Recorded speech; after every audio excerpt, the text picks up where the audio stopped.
professor. Bom dia, Axia, tudo bem? Tudo é com você?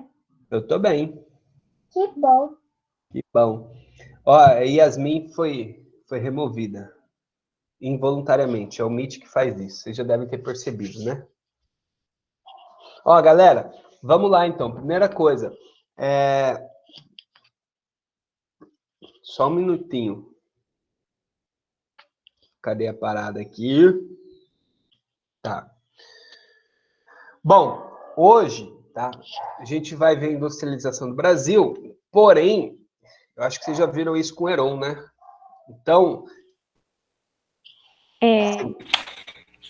Então, não tem problema. Hoje a gente faz assim, aí eu vou conversar com ele. Eu não lembro como ficou a divisão, porque a gente não pegou o papel que a gente fez essas divisões, foi lá na escola.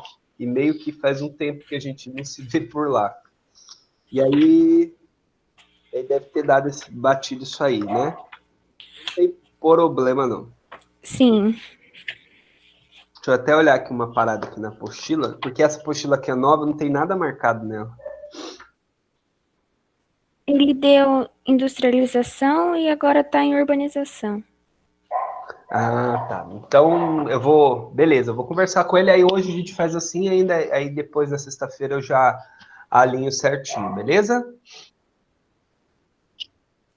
Beleza, prof. Então bora lá, galerinha.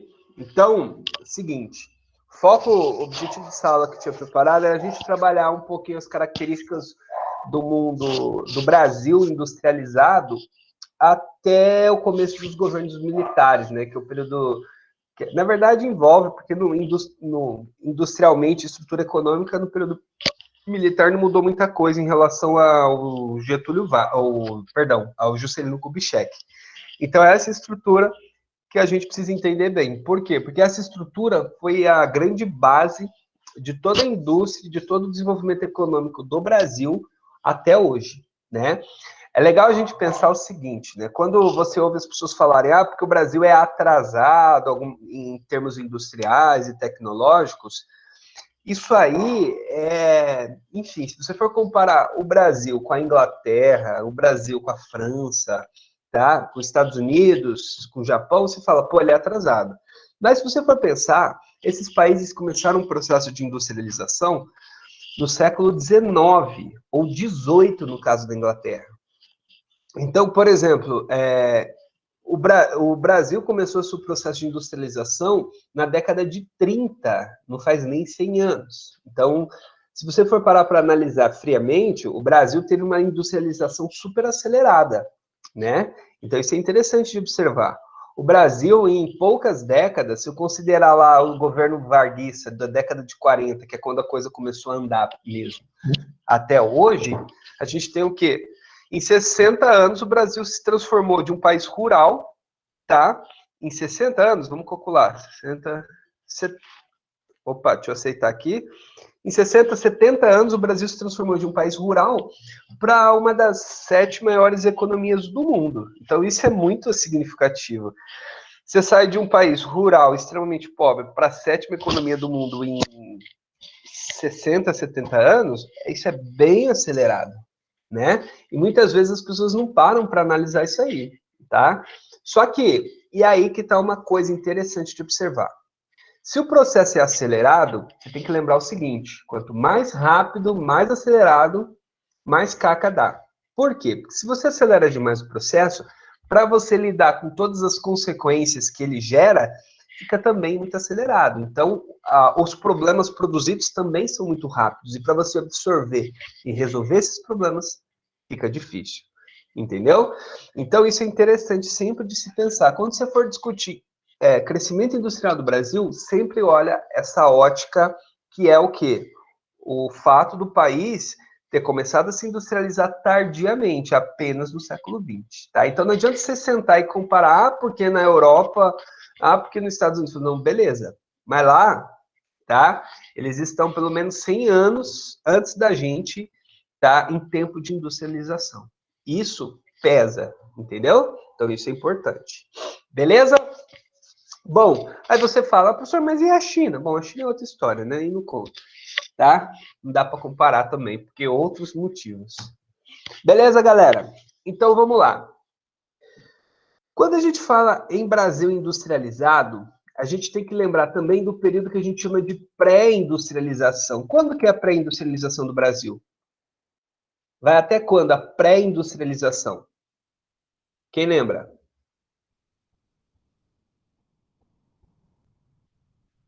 E aí, galera? Exatamente, Alexandre. Até os anos de 1930, tá? Que é quando começa qual governo? Qual governo? Getúlio Vargas. Isso, Vargas, muito bem. Então, como que era organizada a economia brasileira até o governo Vargas? De forma no século XIX, vamos pegar ali, século XIX. Agropecuária? Agroexportação, muito bem, né? Então a gente tem um modelo agroprodutor separado em ilhas, né? Que eram os arquipélagos de desenvolvimento. Olha que interessante esse mapa aqui. Eu sempre gosto de usar ele para entender essa lógica do que eram esses arquipélagos, essas ilhas de desenvolvimento industrial, né? A gente tinha essa mancha na Amazônia, né? Que eram as chamadas drogas do sertão e a borracha. O que é droga do sertão mesmo? Quem lembra? É São tipo castanha do Pará, cacau, essas coisas. Exatamente. Guaraná. Exatamente. Perfeito. As especiarias, né? Castanha, guaraná, né? Coloral, né? O açaí hoje, né?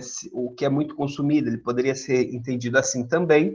Então, a gente tem esse tipo de produto que é o extrativismo que a gente já estudou. Beleza? Bom, aí a gente tem também, né? Nessa mancha, o extrativismo da borracha, que também a gente já viu, que vai começar no comecinho do século XX, né? Principalmente que vai gerar a ocupação aqui do Acre. Beleza? Bom, aí a gente tem também outras ilhas de isolamento industrial, que é aqui o café, né? Política do café com leite, né? Minas, São Paulo, a cana, que foi muito forte no litoral nordestino, a pecuária que interiorizou aqui, a pecuária extensiva aqui ao longo do sertão e o agreste nordestino, que ocupou a nossa região, o ouro. Então, o que você tem que entender? Nesse período, você tem que pensar, pô, para você dar um rolê, você precisa sair daqui, dar esse rolezinho aqui do Rio, tá? E chegar aqui em Salvador, lembrando que Salvador era a primeira capital e Rio a segunda, esse rolezinho aqui era meio complexo, tá? Por quê? Porque você não tinha uma estrada asfaltada, você não tinha carro, você não tinha avião. Então a integração era muito difícil, por isso que a gente chama de formação de economia em ilhas, né? Porque cada região seguia o seu esquema meio que isolado das outras. Beleza? Isso aí você estuda em história que gera alguns conflitos e aquela coisa toda. Bom, a grande sacada de Vargas foi porque aconteceu a famigerada crise do café, né? Vamos lembrar. Quais são os fatores que levaram à crise de 29? Quem lembra? A queda da bolsa nos Estados Unidos? Não, acho que não. É, isso aí mesmo. A quebra da Bolsa de Nova York, né? Mas, peraí. Como que isso afeta o Brasil? Estados Unidos era o maior comprador. Isso, né? Então, isso afeta os compradores, e principalmente os Estados Unidos.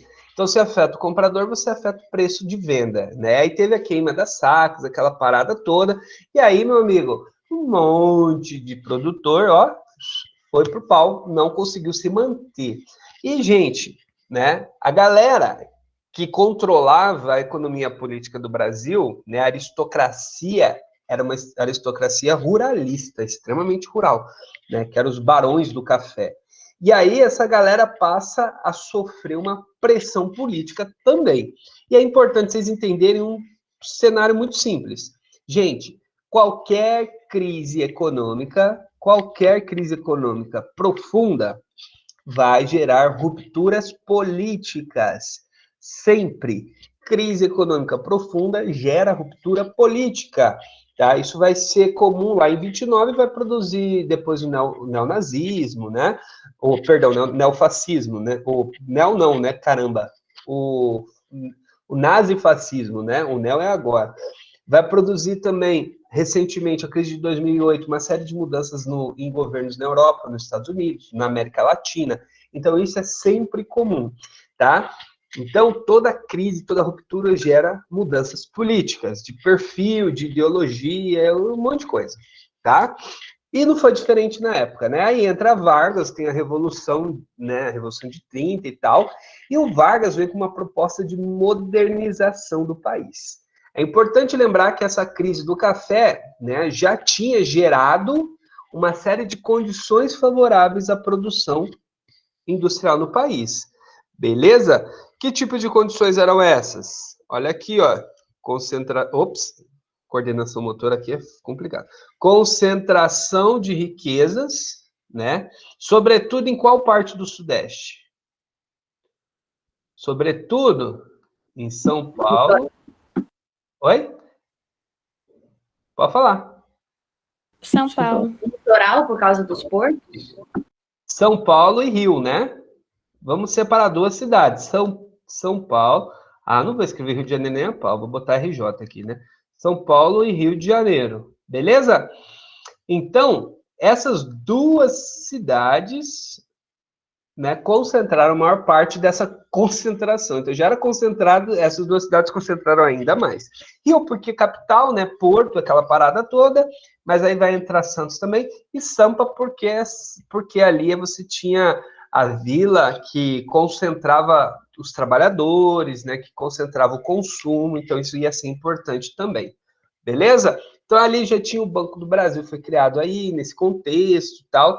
Então, eu tinha muito capital acumulado da produção de café, eu tinha mão de obra, os imigrantes, né, já estavam alocados por ali, e você tinha ferrovias, né, que levava ali para o interior de São Paulo para a produção do café, mas que depois poderia ser utilizado para suprimento de insumo para a indústria, tudo ali já estava criado. Então, naturalmente, teria que ser ali para começar a industrialização. Beleza? Alguma pergunta? Não? Então vamos lá. Aí Não, entra... pronto. Não? Ótimo. Período varguista, Vargas, né? Caracterizado pela nacionalização dessa economia, né? Então, o Vargas, ele era um nacionalista, mas ele era um cara, gente, isso é interessante você sacar de Vargas, tá? Ele era um cara que tinha umas manhas de negociar, entendeu? Então, ele sabia negociar com os americanos, tá? Tanto é que ele flertou com o nazismo, vocês lembram disso? Já estudaram essa história? Devem ter estudado, mas se não estudaram ainda, vão estudar. Já estudaram? Já. Foi mencionado. Ah, já foi mencionado? O que acontece? Esse flerte do Vargas com o nazismo tinha relação com o nacionalismo, né? Como eu falei, era um período conturbado da história, né? Década de 30, ali a gente tinha muita mudança. Ninguém sabia ao certo o que eram as coisas que estavam surgindo. Isso é importante de lembrar, tá? Hoje a gente olha e fala, é o nazismo, Hitler malvado, tá. Mas naquele tempo, quando está no meio do processo, é difícil para muitas pessoas entenderem o que estava acontecendo, entendeu? Muitas pessoas não entendiam direito o que o Hitler estava fazendo, quais eram os planos dele. E por isso que você fala, pô, o cara se associou queria se associar ao Hitler, ele é um cruel. Não, é que realmente era difícil de você entender o que estava acontecendo. Então, e naquela ideia, você pensou, a ideia nacionalista, bora lá, né? Bom, aí na guerra, obviamente, os Estados Unidos dá aquela ameaçada no Brasil e fala, meu amigo, ou você tá aqui ou você tá contra. E aí o Brasil se alia aos aliados, e aí ele começa a barganhar umas paradas bacanas. Tipo o quê? Isso que é legal de Vargas, né? Ele consegue se aliar aos Estados Unidos, aos aliados na guerra, sem perder algumas características do nacionalismo, entendeu? Isso foi uma negociada bem interessante você pensar, né? Pô, o cara manteve um monte de empresa estatal, um monte, e ainda assim com uma parceria com os Estados Unidos, né? Então isso aí mostra que ele tinha uma capacidade, uma flexibilidade, uma capacidade de negociação que era bem interessante, né? Não é à toa que ele foi um dos caras que mudou a história do país. Ele, Getúlio, o Kubitschek, né? São pessoas que foram muito importantes. né? Então, ele propôs lá a substituição de importações, né? Que, como o nome sugere, você tem que produzir aqui e parar de comprar dos outros. Tudo? Não. O que é essencial? Por exemplo, indústria estratégica, indústria de base, siderúrgica, metalúrgica, indústria de petróleo, tá? Indústria de mineração, indústrias que vão fazer, por exemplo, bens de capital, que é motor, peça, caminhão, essas paradas todas, o Vargas queria manter dentro do Brasil a produção. Não vai para importar, vamos produzir. Porque se a gente tem essas indústrias fortes, as outras vão surgindo grudadas nela, né? São indústrias que têm uma capacidade germinativas, ou seja, são indústrias que fazem nascer outras indústrias, entendeu? Então, vamos supor, a Petrobras é uma indústria tão grande que, em função dela, nascem outras. Nasce uma indústria que faz navio, porque a Petrobras compra navio. Uma indústria que faz submarino, porque a Petrobras compra submarino. Né? Você não vai lá numa loja, vou no Mercado Livre, submarino para exploração de petróleo. Eu acho que você não vai achar nada. Ou pior, mangueira submarina de alta profundidade. Você não vai achar. Você tem que ter uma empresa específica que faça.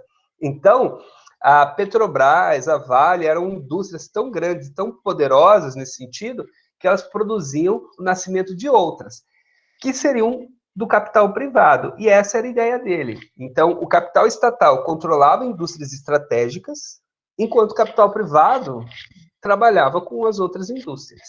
Beleza? Então, esses dois pilares eram importantes. Só que você não faz isso da noite para o dia, né? Isso demora, isso é complicado.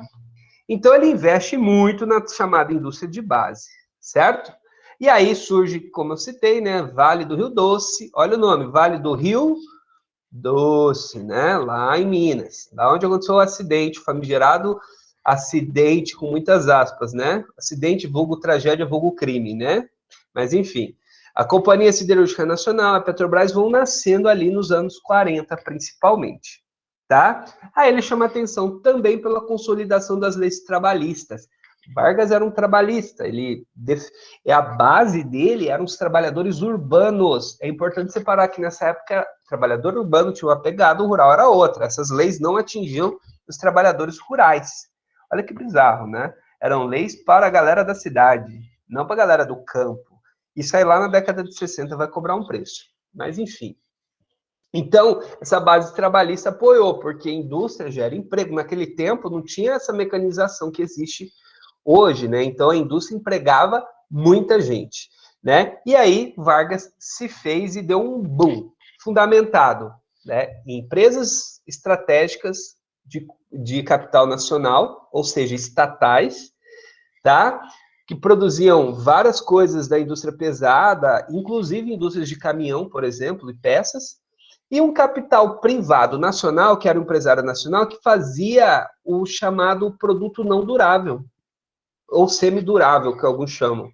Por exemplo, a indústria de roupa, tá? A indústria de sapato, a indústria de comida, de bebida, essas paradas todas aí eram feitas por empresas nacionais, tá? Então, isso era interessante.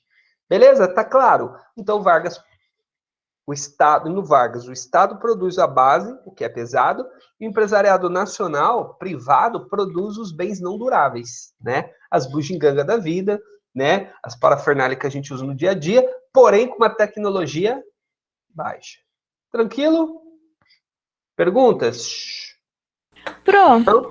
Essa questão da empresa privada utilizar meios de produção mais desenvolvidos e a indústria de base, no caso brasileira, não tão desenvolvidos, é meio que um probleminha, não é? Não é bem um problema, mas é meio... Deveria ser o contrário, eu digo.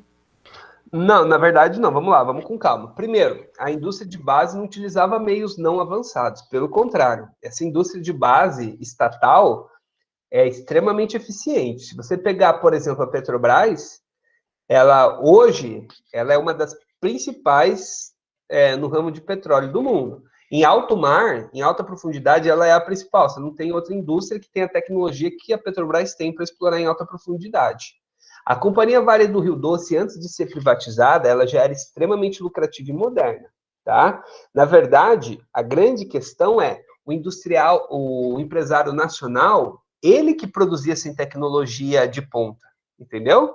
Era o empresário privado que produzia as coisas de baixa tecnologia, entendeu? Isso aí, ou seja, entendeu? Então, aqueles produtos de alta tecnologia, tipo carro para a gente usar no dia a dia, eletrodomésticos, na década de 40 eu tinha um mercado para isso? Não. Ainda não. Quando que vai começar esse boom de coisas tecnológicas de casa, tipo eletrodomésticos? Com JK, não foi? Isso, vai ser nos anos 60. No mundo inteiro, na verdade, esse consumo doméstico, individualista, do estilo de vida americano, ele expande na década de 50, entendeu? Então, na década de 40, você não tinha essa obsolescência de produtos igual você tem hoje. Ainda não, entendeu? Entendi. Então, dificilmente você, uma pessoa comum, ia comprar coisa de alta tecnologia. Isso não ia. Sacou? Entendi. Pro, mais uma pergunta. A tecnologia era nacional ou era importada já? Ela é nacional.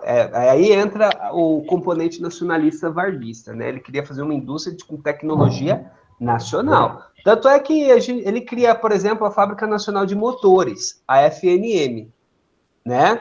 A Fábrica Nacional de Motores fazia os caminhãozão de trabalho. Tá? Por exemplo, essa fábrica aí vai conflituar com interesses da Ford, da Mercedes. E aí, o que vai acontecer com essa fábrica nos próximos governos? Vão falir ela, entendeu? Vão quebrá-la. Porque já pensou se a gente tivesse uma fábrica nacional de motores e essa fábrica tivesse viva até hoje?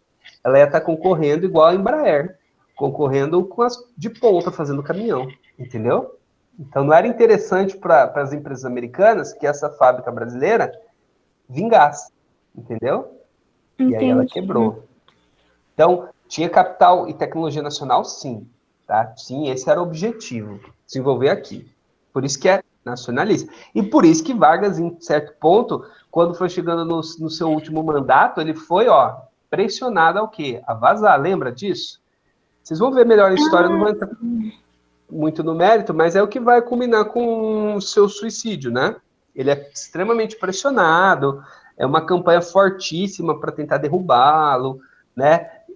Aí demonizaram o nacionalismo dele, tem todo um contexto histórico aí que ele não vai aguentar, né? Aí, quando entra o JK, por que é interessante de observar, galera? O Kubitschek, muita gente não para pensar, mas o Kubitschek, ele era cupincha, ele era parceiro, ele era brother dos americanos, entendeu? Então, quando o Kubitschek assume a presidência, o que os Estados Unidos pensa?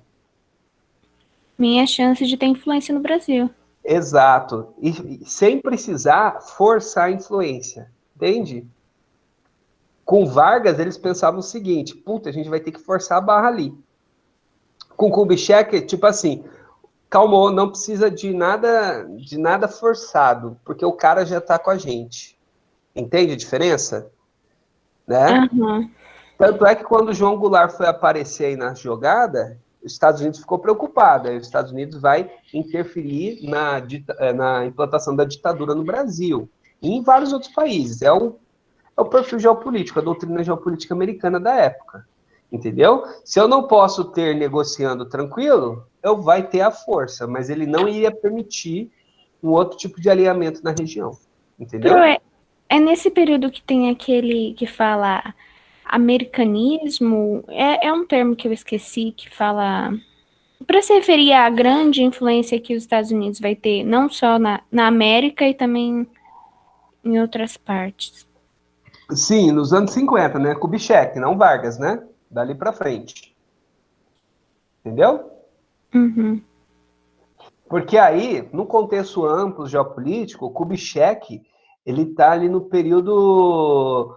Ele governa no período ali de grande disputa da Guerra Fria, né? Pô, segunda metade da década de 50, né? A coisa tava meio tensa, né?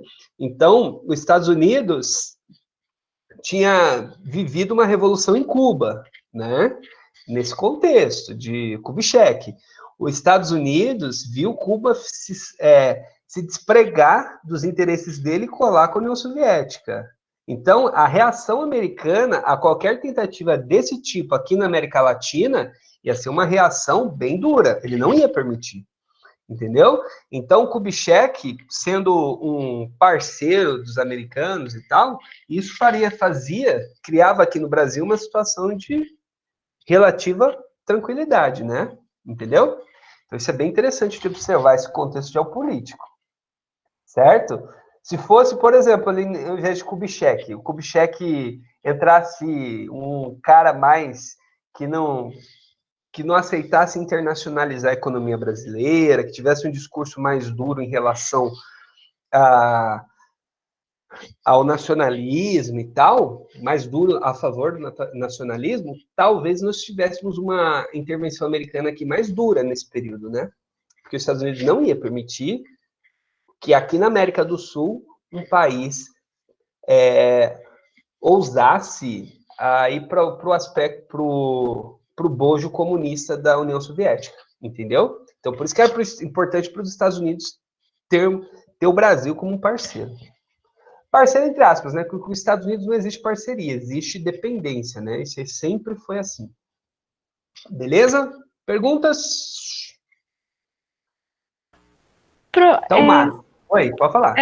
Só para frisar, na segunda fase do Vargas, a indústria de base era a responsabilidade do Estado e as outras indústrias era privada.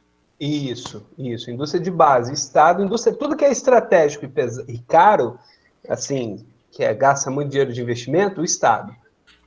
Então, no caso, as indústrias semiduráveis e não duráveis ficavam privadas.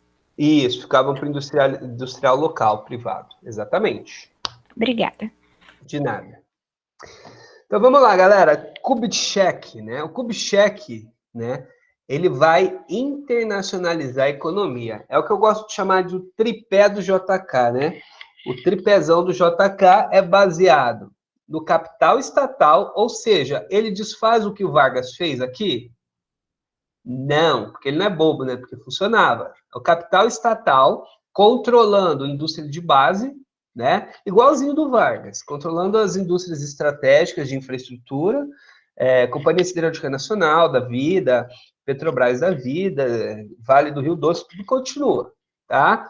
O empresariado nacional também, o capital privado nacional, que é um empresário local, ele continua exercendo a mesma função, ele continua fazendo lá comida, bebida, roupa, calçado, e as bugigangazinhas, né, que tem baixa tecnologia empregada, certo?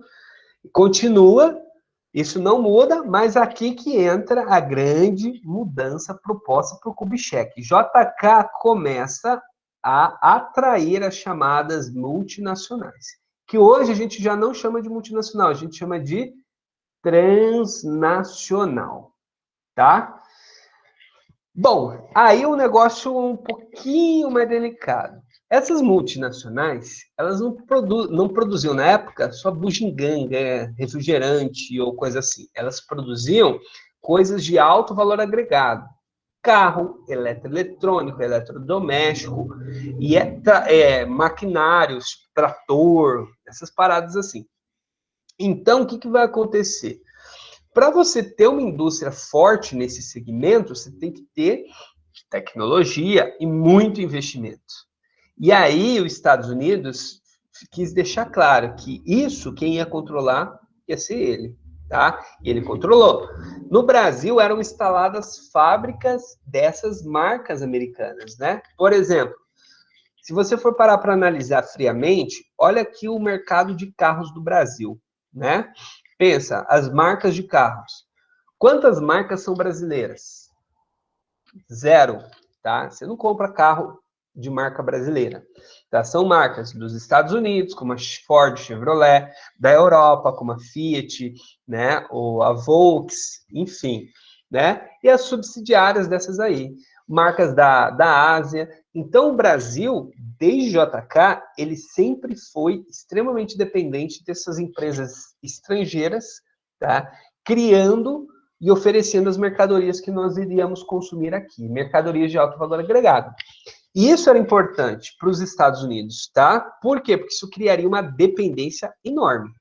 E naquele momento, o que o Kubitschek pensou? Caramba, a gente não tem essas paradas aqui, a gente não tem carro aqui para ser vendido aqui, não tem eletrodoméstico, assim. Ele queria ter, era um plano de modernização, a gente precisa oferecer isso no país para modernizar. Isso aí é o moderno. Já que a gente não tem, vamos trazer quem tem para produzir aqui. Beleza? Só que tinha um porém, né? Como que eu vou vender carro se o Brasil malemar tinha rua asfaltada? Entendeu? Como que eu vou vender caminhão se malemar tem estrada? Como que eu vou montar uma montadora de carros aqui se não tem energia? Entendeu? Então, o Kubitschek, ele deixa muito claro, no seu governo, o Estado vai infraestruturar, vai criar condições para que essas empresas grandes possam fazer negócio, produzir e comercializar os seus produtos aqui, gerar emprego e assim por diante. É aí que vai surgir o rodoviarismo de JK, né? Que é a ideia de expandir asfaltamento de rua, expandir rodovias, né? Então, esse rodoviarismo de JK vai criar toda a infraestrutura de base para você poder consumir um carro. Entenderam? Mas, ó, olha que interessante isso. Vocês acham que ali, no final dos anos 50, começo dos anos 60, você acha que tinha mercado consumidor para carro? Carro que é um negócio caro? Vocês acham que tinha gente com dinheiro para ficar comprando carro? Não. Então, se não tinha, como que eu faço? Como que eu resolvo esse problema? E aí? Como que resolve esse problema? Bom, é a estratégia que se usa até hoje. Como que eu, seu pai, o outro professor compra carro? Empréstimos? Parcela. Isso, é o tal do financiamento, né? O bendito financiamento, entendeu? Aí, quem que eu tô pondo na jogada agora? É só o consumidor e a montadora de carro? Banco. Aí entra o sistema financeiro, entendeu? E aí entra o sistema financeiro. E aí que tá a grande sacada desse processo, tá?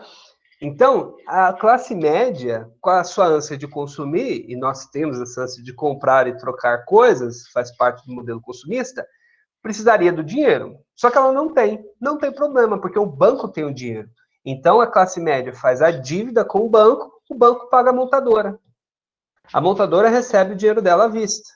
O banco fica preso, você fica preso ao banco através de uma dívida que dura anos. Sacou? E o banco, a partir de mecanismos econômicos, é liberado para gerar dinheiro. Ele produz, o banco inventa dinheiro. Quando eu falo inventa, é inventa mesmo. Tem leis, tem regras normativas do sistema bancário mundial que permite que, a partir da dívida, o banco gere uma quantia X de crédito. Olha que louco. A dívida é que produz... Vou escrever aqui. Produz crédito para o banco. Como assim? Se tem gente endividada com o banco pode gerar crédito. Ele pode, tipo, inventar dinheiro, né? Criar crédito, inventar dinheiro. Ou seja, fala, quem quer falar? Ninguém? Então, olha que louco isso aí. Para o banco, ele não... O que importa é que você tem o dinheiro para pagar a parcela todo mês, não é? Se todo mês você pagar a parcelinha, para o banco tá lindo. E muitas vezes para o consumidor também. Pô, tô conseguindo pagar a parcela, então tá massa. Tá?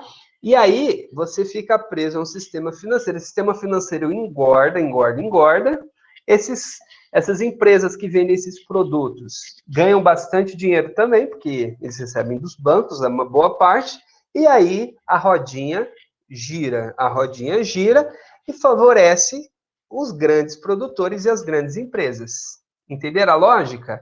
Então, era um mecanismo muito espertinho para você gerar dependência econômica. entendeu?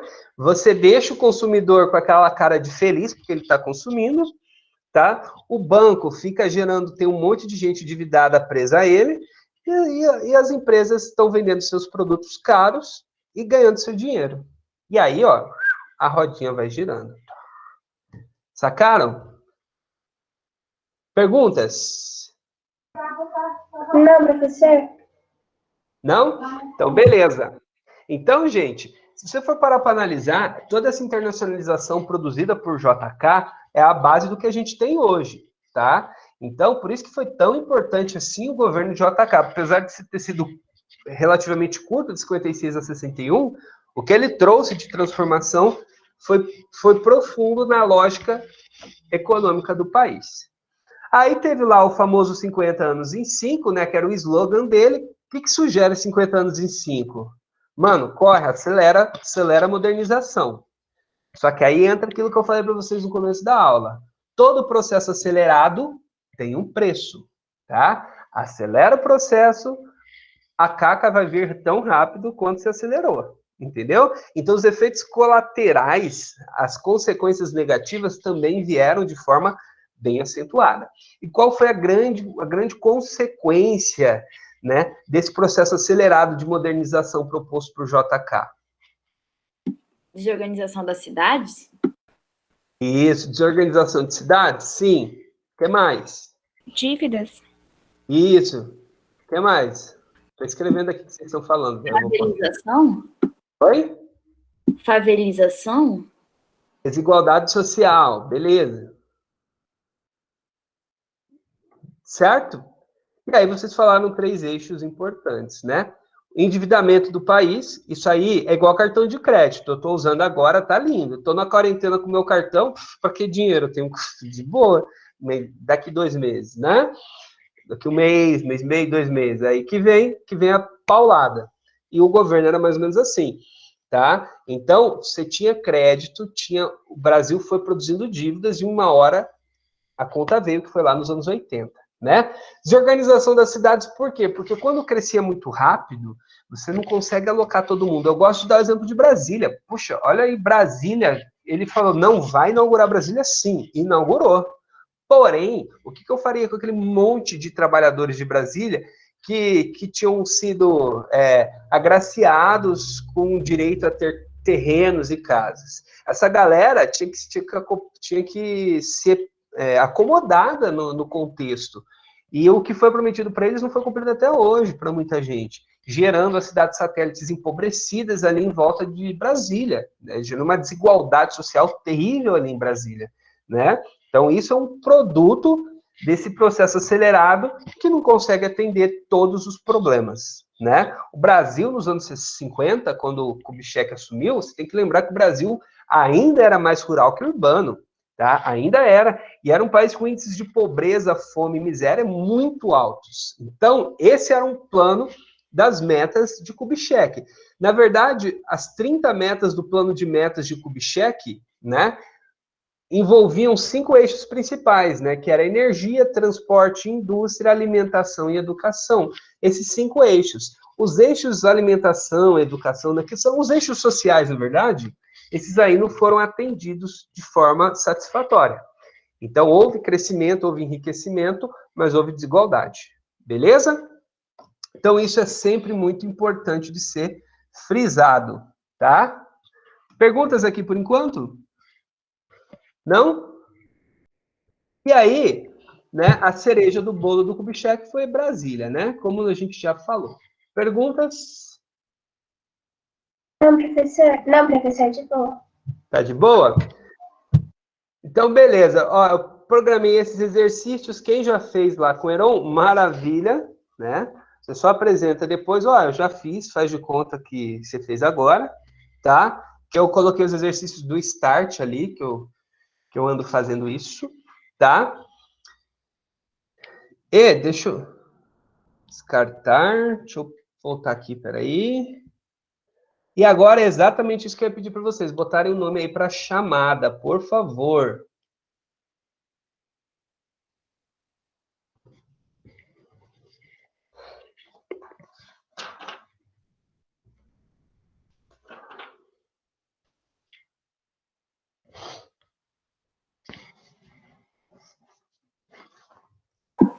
Tchau, Plácia.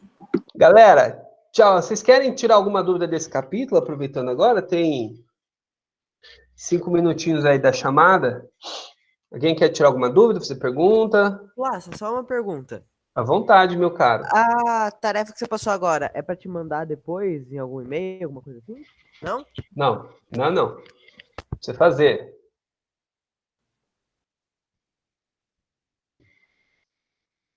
Tchau, professor. Tchau, galera. Aí, sexta-feira, eu já acerto o esquerão, tá? Provavelmente, 98% de certeza que foi erro meu, tá? Não dele, fique tranquilo, mas eu vou corrigir. Tá bom? De Tá boa. bom. Falou, Plácia. Abraço para vocês e até... Professor, Oi, tô aqui. eu tenho uma dúvida. Fica à vontade, A pode dizer. industrialização, ela começou no Getúlio Vargas. Daí ela continuou no Juscelino Kubitschek. Mas depois de Juscelino Kubitschek, ela também continuou? Sim, querida. Aí vem os períodos militares, né? No período da ditadura, o que é importante você entender? As ditaduras foram apoiadas pelos Estados Unidos. Isso na América Latina inteira. Logo, no sistema econômico, você entende que a economia ia continuar alinhada com os Estados Unidos? Porque foi Estados Sim. Unidos. Então, e o Kubitschek já não tinha feito isso? Aham. Então, na verdade, a essência da coisa não mudou muito. Continua ainda uma vertente nacional desenvolvimentista, que é um perfil onde o Estado ia cuidar de infraestrutura, de energia, e controlar as empresas de base, tá? Ia continuar o incentivo de endividamento via banco, né, que eu comentei, e empresas internacionais iam produzir coisas caras aqui, né, que é o bens duráveis. Isso não mudou muito, não. A estrutura foi basicamente a mesma. Beleza? Aí teve umas particularidades, porque eram governos militares, né? Tipo particularidades, processos de integração, né? Tipo integração da criação da Transamazônica, né? A BR-163, né? Que é a Belém-Santarém, né? Que vai, perdão, Cuiabá-Santarém, criação de programas de colonização da região amazônica, vários mecanismos que é bem típico de militar, né, de ocupar território e tal, isso foi também caracterizado. Mas a essência, a lógica central foi a mesma. Tanto é que quem pagou essa conta depois dessa dívida bizarra que a gente construiu nesse período foram os militares nos anos 80, né? Entendi. A exploração da Amazônia foi no período militar, professor? Que foi aquele negócio de ocupação lá? Pode falar. Que eles incentivaram o pessoal a ir lá explorar, foi ideia dos militares? Bom, aí já é complexo, tá? Houve ocupação no período militar, mas houve antes também, e bem antes, e houve depois, entendeu? A questão da desorganização do território amazônico, minha querida, é bem antigo, tá? Então você não pode falar, foram os militares. Não, foram eles também, mas foram os governos que vieram depois, foram os governos que vieram antes. O que é a máxima dessa história toda? Nós nunca fomos eficientes ou realmente preocupados em resolver esse problema, entendeu? E a gente está pagando um preço caro por isso, tá? Se você for parar para analisar, existia um plano muito bem intencionado de ocupação da Amazônia no período militar até. Porém, a forma que isso aconteceu é que é questionável, entendeu? Da mesma forma que existia um plano muito bem intencionado de ocupação da Amazônia recentemente, né, no começo do século XX, porém, as formas de ocupação também não foram bem executadas, o que gerou o cenário que a gente tem hoje. Então, é bem complicado, tá? Entendi. Entendeu? Obrigada, Vamos lá. professor. De nada. Amanda, vamos. Santos pode. Sim, Amanda. No conceito, tem que ter a área conurbada, tem que ter várias cidades coladinhas. Só que ela não é uma metrópole que figura entre as principais metrópoles do Brasil, tá? Ela tem uma região metropolitana.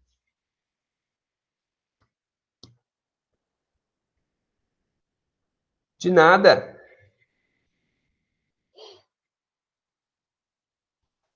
Tchau, professor. Tchau, gente.